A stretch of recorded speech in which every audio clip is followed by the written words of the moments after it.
السلام عليكم ورحمة الله وبركاته. اللهم صل وسلم وبارك على سيدنا محمد.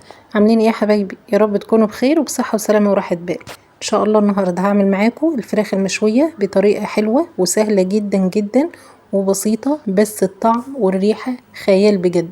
ان شاء الله هتجربوها وهتعجبكم جدا جدا. بس تابعي معايا الفيديو للاخر وما تنسوش تحطوا اللايك. يلا نسمي بالله ونشوف عملناها ازاي.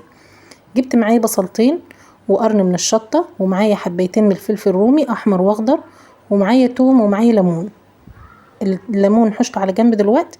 هحط الفلفل والبصل والثوم افرمهم في الكبة بالشكل ده او في الخلاط. لو هتعمليه في الخلاط يبقى هتنزلي عليه باقي السوائل اللي هنحطها بعد كده، عشان طبعا السوائل هتمشي معاكي الخلاط، لان كده ما فيهاش طماطم طبعا ومش هتمشي معاكي في الخلاط كده. معايا التوابل بقى سهلة خالص، ملح وفلفل و7 بهارات، مفيش ابسط من كده. مش عايزين نكتر فيها توابل عشان نحس بطعم الفراخ. ان شاء الله هتجربيها وهتعجبك جدا جدا. اضرب الكلام ده كله كويس جدا في الكبة لغاية ما ينعم معايا بالشكل ده. حطيته هنا في بولة، ومعايا عصير ليمون. لكل فرخة ليها عصير ليمونة كاملة بالشكل ده. نجيب بقى معانا حوالي كده 3 معالق من الزيت، قدهم 3 معالق من الخل، ومعايا دبس رمان. لو ما عندكيش وعندك عسل اسود حطي، لو ما عندكيش دبس رمان ولا عندك عسل اسود استبعديه خالص، مفيش اي مشكلة. نقلب الكلام ده كله كويس، وطبعا نكون مظبطين الملح بتاعه علشان الفراخ تبقى طعمها حلو. طبعا الفراخ كنت غسلاها كويس جدا ونقعاها، اهم حاجة عشان تاخدي فراخ طعمها حلو ما تكونش فيها اي ريحة زفارة.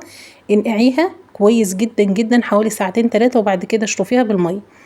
جبت الصدر زي ما انتوا شايفين كده. قطعت اللحم من تحت الجلد، عايزين الجلد سليم عشان نحافظ على شكل الفراخ. جبت الصدر قطعته بالسكينة بالشكل ده مكعبات او نغزيه كده، بس انا قطعته كده عشان معايا الفرخة حجمها كبير، فقطعتها بالشكل ده علشان طبعا ايه التتبيلة تتشربها كده وتبقى طعمها حلو.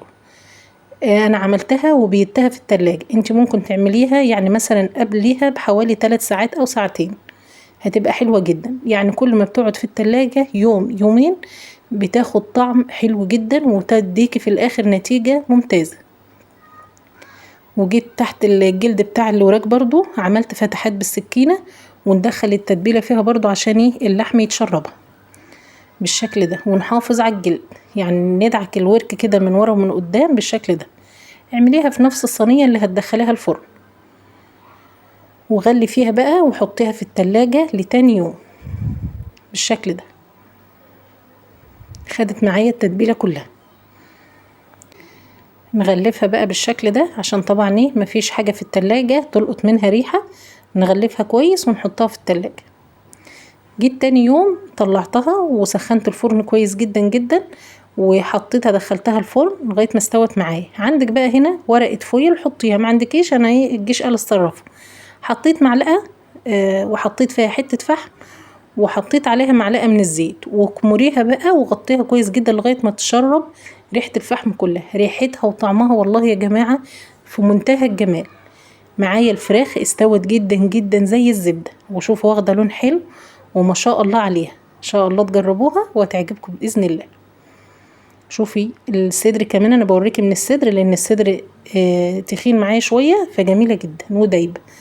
واشوفكم على خير ومع السلامه.